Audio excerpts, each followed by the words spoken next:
The incredible story of the Olympic Games.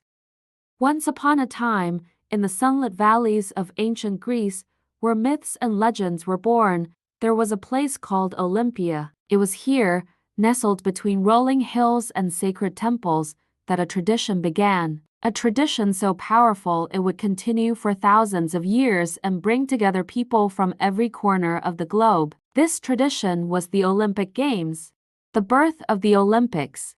The year was 776 BC, and Greece was a land of heroes and gods. People believed that the mighty Zeus, king of all gods, watched over them from his throne on Mount Olympus.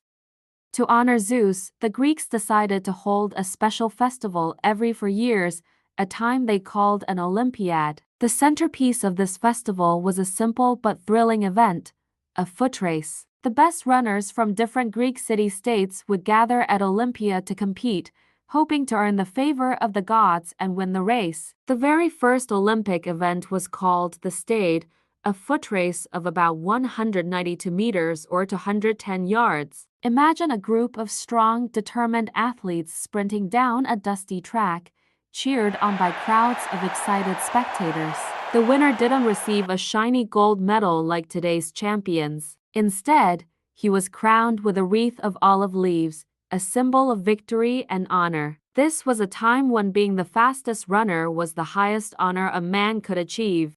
The rise of the ancient games. As the years went by, the Olympic Games grew. More events were added, including wrestling, boxing, and the dangerous yet exhilarating chariot racing. The pankration, a brutal combination of boxing and wrestling with almost no rules, became known as the ultimate test of a man's strength and endurance. Athletes from all over Greece, and even from far-off lands like Spain and Turkey, came to compete. The Olympics became more than just a series of sporting events, they were a symbol of unity.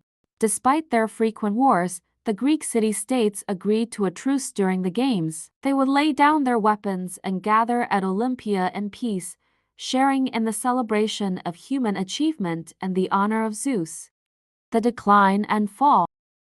For centuries, the Olympics were the most important sporting event in the ancient world. But as time passed, Greece fell under the control of the powerful Roman Empire. The Games, once filled with the pride and passion of Greek athletes, began to lose their significance. In 393 AD, the Roman Emperor Theodosius I, who saw the Games as a pagan festival, decided to ban them. And so, after nearly 1,200 years, the ancient Olympic Games came to an end. But the story of the Olympics was far from over.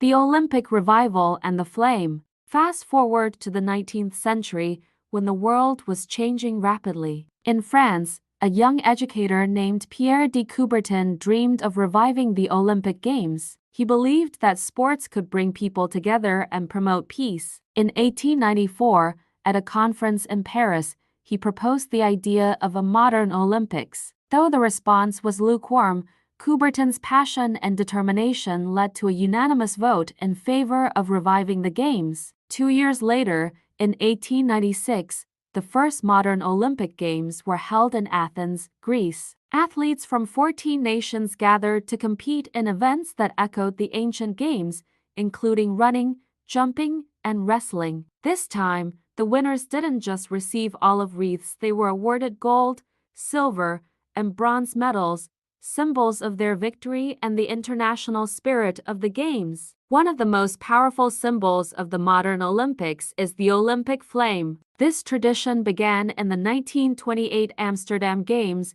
inspired by the ancient Greeks who kept a sacred fire burning throughout the Games as a tribute to Zeus. Today, the Olympic flame is lit in Olympia, Greece, in a special ceremony that reflects the purity and nobility of the ancient Games. The flame is then carried across the world in a relay, passing through cities and towns, until it reaches the host city of the Olympic Games, where it burns brightly throughout the event as a symbol of peace, friendship, and the enduring spirit of competition. The Olympics today. Since then, the Olympics have grown beyond anything Pierre de Coubertin could have imagined. The Winter Olympics were introduced in 1924, featuring sports like skiing and ice skating, and since 1994, the Summer and Winter Games have alternated every 2 years. Today, athletes from over 200 countries come together to compete in the spirit of friendly competition and mutual respect. The Olympics have become one of the most watched events in the world,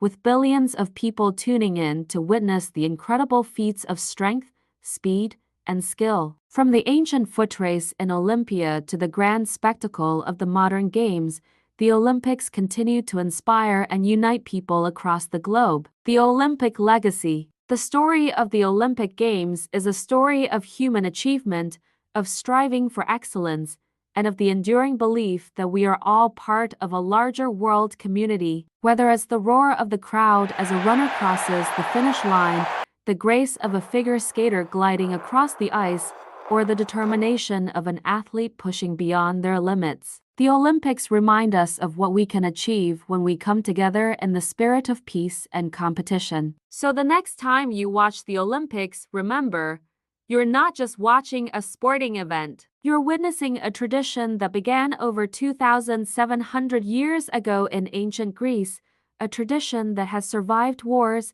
empires, and centuries to become a beacon of hope and unity for the entire world. If you enjoyed this journey through history, don't forget to give this video a thumbs up, share it with your friends, and subscribe to our channel for more amazing stories and lessons. Thanks for watching, and see you in the next video.